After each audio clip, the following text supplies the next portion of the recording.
All right, good morning. We'll start off with a couple of names, basically. The first name was going to be the victim from the shooting on Minnesota Avenue.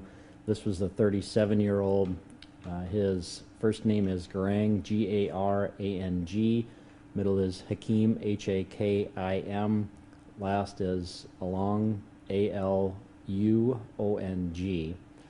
And that's really all I have as far as any updates from the shooting. We're still working. The detectives are still moving things forward, making progress, but no arrests at this point in time, and we're obviously still looking for information, still trying to piece together exactly what took place.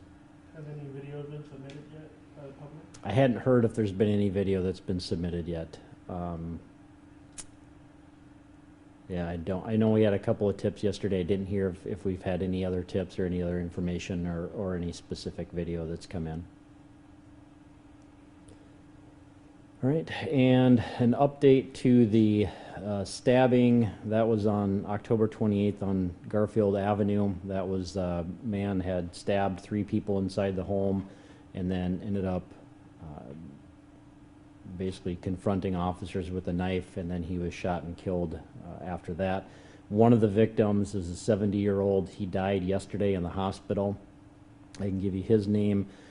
First is James, J-A-M-E-S. Middle is Robert, R-O-B-E-R-T. Last is McCord, M-C-C-O-R-D.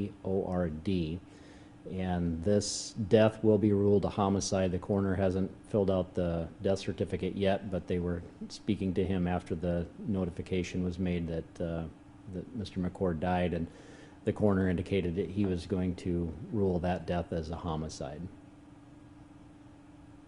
And the other victims in that case, one was a juvenile and one was 30 something? Yep, a woman as well. And last I've heard, they're both doing okay.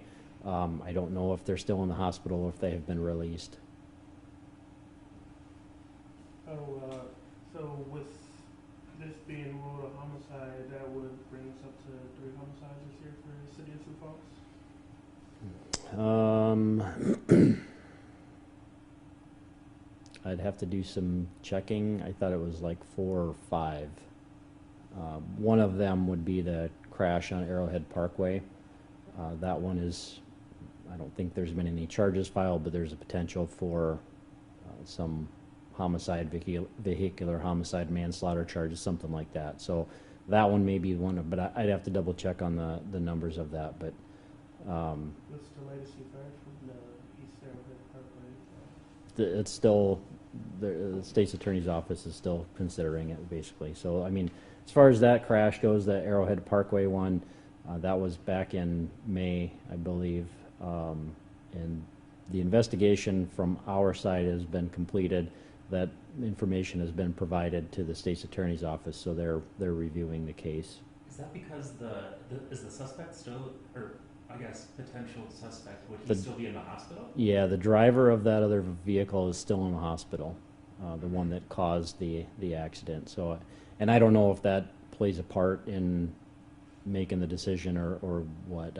That's all in their hands, basically. So we did our part. We completed the case and sent that over to them, and so they're reviewing it, and there could be other things that they're considering. And occasionally, when they're reviewing those cases, they may need some more information or may want something else. So there is a potential that they could be getting hold of the investigator. But at this point, as far as I'm aware, that it's just being reviewed by the state's attorney's office. And I'll have to double check on the number of homicides. Okay. I don't have that with me. So. And that's kind of it, guys. The aggravated assaults, we had a couple of domestics, and another couple of guys had a fight. One of them punched the other at work. No serious injuries from that one. The burglary, we had an attempt at an office and then a house that was entered. The disorderlies, one of those was a threat. The other, I don't have any reports yet. Family offenses were reports, basically protection order violations, mostly.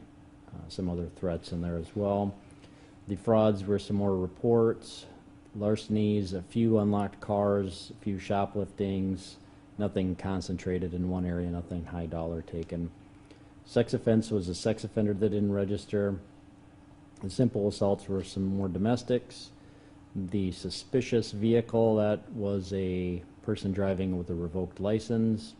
And the vandalisms, one of them was some apartment windows damaged, and the other was a car that was damaged. That's all I have, unless you guys have any other questions. Okay, thanks.